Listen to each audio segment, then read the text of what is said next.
Today we will talk about the synchronous sequential logic circuit. In that we have counters and registers. So first we see about the introduction of the counter and what are the types of counter. We have two types of counter. One is a ripple counter and another is a synchronous counter. Another name for ripple counter is asynchronous counter. And another name for the synchronous counter is parallel counter. And also we have a up counting and down counting sequence.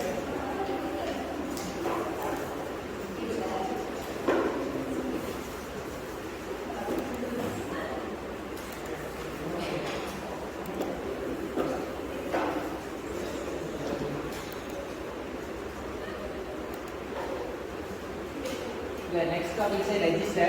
So register is nothing but a simple group of flip-flops that can store binary information.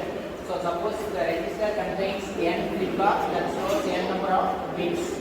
So we have four types of flip-flops: serial in, serial out, serial in, parallel out, parallel in, parallel out, parallel in, serial out. So based on that, loading the data and retrieving the data from the register, we have four types.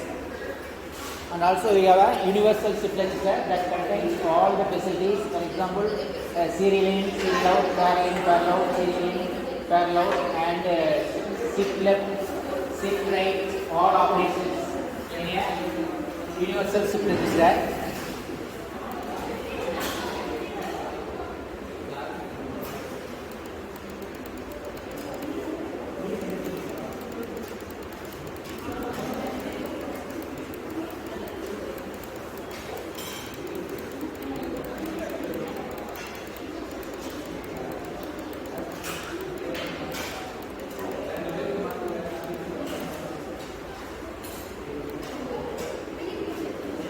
So, counter or sequential logic circuit that goes to the predetermined sequence of states. And we have two types of counters. One is a synchronous counter and another is a asynchronous counter. So, in asynchronous counter, the clock pulse is given to the first flip-flop only. And for all other flip-flops, previous flip-flop outputs are applied as a clock input for the flip-flop. But in synchronous counter, all the flip-flops gets clocked simultaneously. So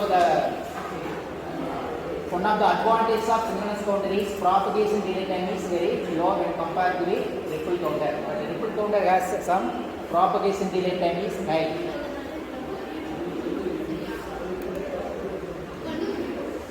So asynchronous counter, the flip-flops do not change the states exactly at the same time as the input is applied. So that propagation delay time is high. So suppose if you have n flip-flops here, it will count up to 2 power n countings. For example, 4 flip-flops are connected in a counter. That is a 2 power 4 is equal to 16. So it will count up to 16 countings from 0 to 15. So and also we have to construct a modulo n counter. That means modulo n counter means n means number of states. That may be less than 2 power n.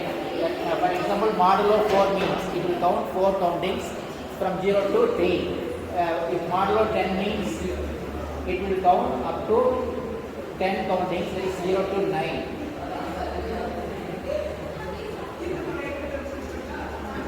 So the output of the last flip-flop is nothing but the input clock pulse is divided by the number of states. For example, if the modulo 10 counter, in modulo 10 counter, the last flip-flop output is number of clock pulses divided by the n here 10. So number of clock pulses, for example, if you are giving 10 clock pulses, then modulo n 10 counter gives only 1 clock pulse at the last flip-flop.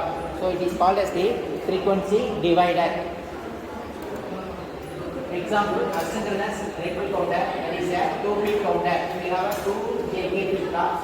So it will count up to 3, from 0 to 3. That is a 4 countings. That is a 2 flip-flops are used. That is a 2 power 2 is equal to 4. So two flip-flops here, JK inputs are tried as a high and we have to apply the flop, the clock input is supplied from the previous flip flop output. So that is a first flip flop F0 is output Q0 bar is supplied to as a clock, which is inverted. So the second flip flop output is a Q1. Suppose that if you are cascading, if you are connecting the flip flops in cascade, so previous flip flop outputs are connected as a input for the next flip flop. So here clock pulse, we are applying clock pulse. There is 4 clock pulse. So at the end of 4 clock pulse, the output Q1 contains only one clock pulse, because out of 4 clock pulses, it will be divided by 4, that is equal to 1. The timing diagram for the synchronous counter is like that. So the states are 0, 0, 0, 1, 1, 0, 1, 1 and 0, 0. That is a 4 states. After that again it will be repeated. The next one is the 3-bit asynchronous counter. Here we have a 3 JK flip flops. Flip flop 0, 1, 2. And we are having a 3 outputs Q0, Q1 and Q2. So FF0 contains the clock input, and at the same time the flip flop 1 and 2 as a clock from the previous flip flop outputs. So the timing diagram, for example, Q0, Q1, Q2, see that. So after 8 pulse, that is a Q2 has only 1 clock pulse, because it is a asynchronous counter. It will count up to 7, from 0 to 7. That is a maximum 8 countings. That is a 0 to 7. So out of 8 clock pulse, the Q2 contains only 1 clock pulse, 8 divided by 8. So that the counter is called as the frequency divider. So this is the propagation delay time. The propagation delay in asynchronous ripple counter is greater than the clock pulse.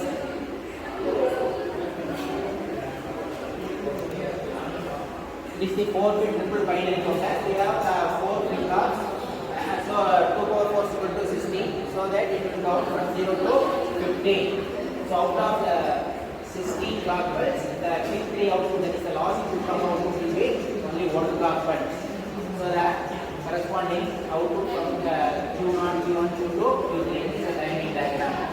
Suppose you are applying the clock pulse to the first flip-flop, and the output will make Q0.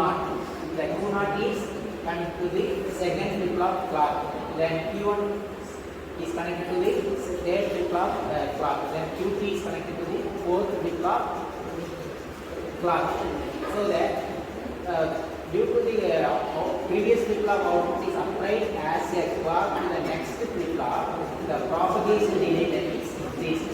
So that the flip-flop will respond only the previous flip-flop output is generated. So that propagation delay time is increased. Asynchronous counter. So the timing diagram for the asynchronous counter is shown. During the negative edge of the clock pulse, the flip-flop can transit from one state to another state.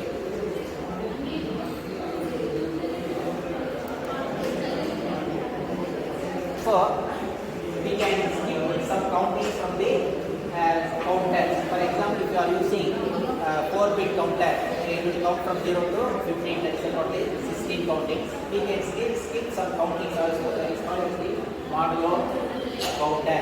That is modulo counter contains the less than the 2 power n countings. For example, modulo 10, modulo 8, modulo 5, like that. So it will count up to modulo 4 means it will count up to 4 countings. Modulo 8 means it will count 8 countings from 0 to 7.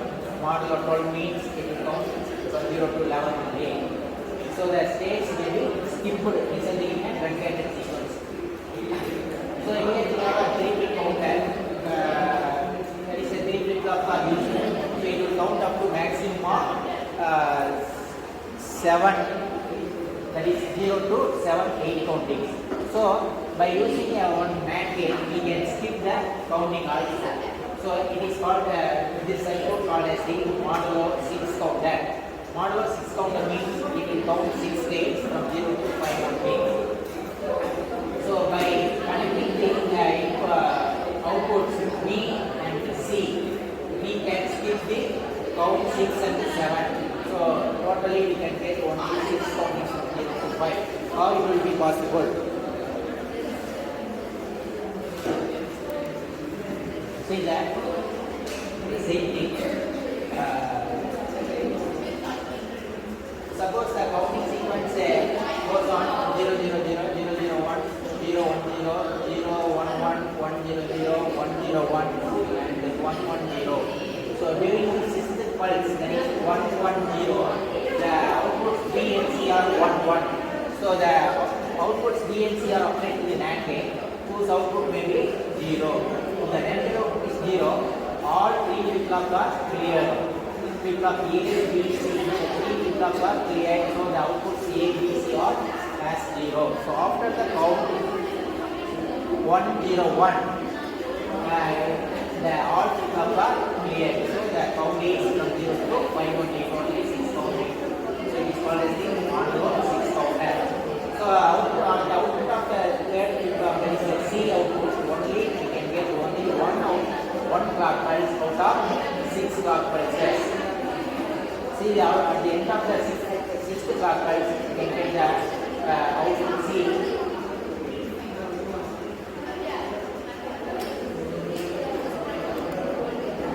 So it is called as the mod 6 counter, produced by clearing the binary counter at the sixth counting.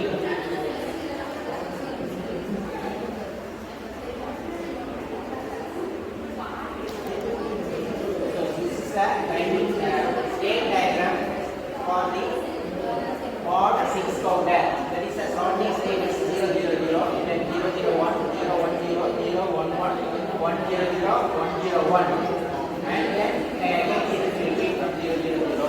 That is 1 1 0 and influence are skipped the mod 6 counter.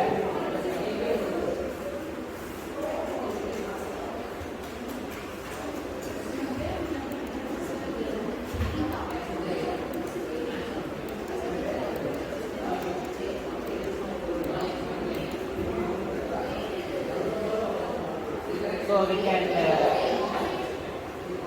construct any mod number with more number of flip-flops. See that 6 flip-flops are used to cascade, and we get 6 flip counter count up to 63, from 0 to 63, totally 64 countings.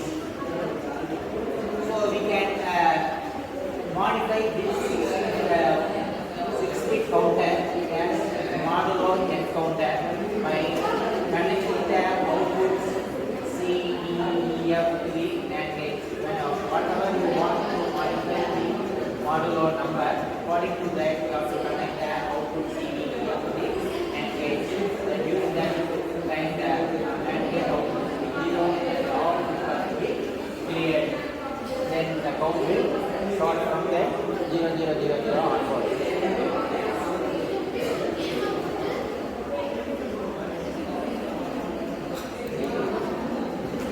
So decay counter. Decay counter means is a modulo 10 counter. It will count up to 10 countings, that is from 0 to 918. See, it is a 4-bit counter. We have 4 flip-flops. It will count up to maximum of 16 countings, 0 to 15. But for the decay counter, we are using one NAND gate. The last flip-flop output and the second flip-flop output are connected to the NAND gate. Suppose if the count sequence comes across 1 0 1 1, the output A and C are 1 1. So A and C are 1 1 means the output from the NAND gate will be 0. Then the all flip-flops are cleared. So the again it will be restored. That is counting from 0 0 0 onwards. That is the counter from 0 0 0 2 to 1 0 0 1. It is a 9 count. The count reaches to 1 0 1 0, all flip-flops are cleared, so that we can get the only 10 countings. decade counter.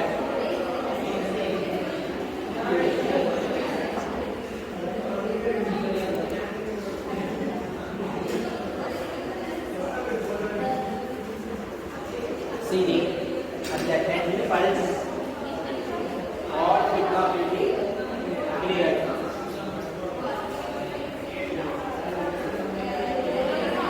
All flip-flop output will be cleared.